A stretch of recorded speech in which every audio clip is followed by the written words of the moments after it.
Well, businesses across South Carolina are finding ways to reopen with social distancing a top priority. Yeah, but how much they can actually enforce safety guidelines that go beyond state requirements, like mandating customers wear masks, is still unseen. And 7 News' Ayla Ferrone, she breaks it down.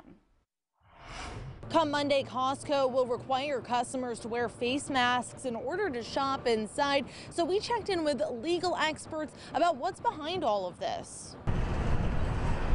Many businesses and stores that have been allowed to open are enforcing social distancing guidelines. They're not letting just massive amounts of people in, so they're definitely being careful about that. But one big box store is taking it a step further. Starting Monday, you'll be required to wear a mask to shop at Costco. If they're going to start to reopen the stores and let you go out and do what you have to do, at least be responsible about it.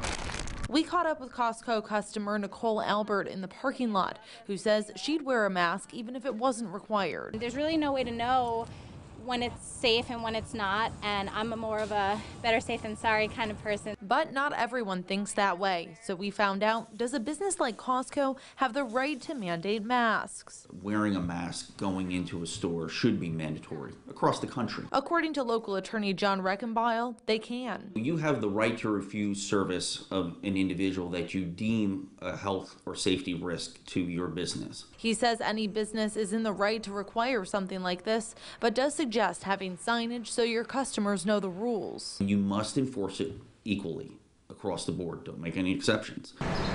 He says South Carolina is in a better place than some states like New York. How we would feel right now with thousands upon thousands and thousands of people dying. Saying that since the governor has deemed it safe enough to open some businesses, people who need to go out should do their part to stay safe. We have it made. We're lucky here, and so why would we run the risk? These are very simple things to do. Albert agrees and says although some may worry about their personal rights, we're all in this together. It's not your right to infect someone else when you maybe unknowingly have it or you're carrying it, and I don't think it's unreasonable to ask people to take care of other people. And although it's not required everywhere to wear a face mask out in public, the CDC does recommend that you do so. I'm reporting in Greenville, Ayla Ferrone, 7 News.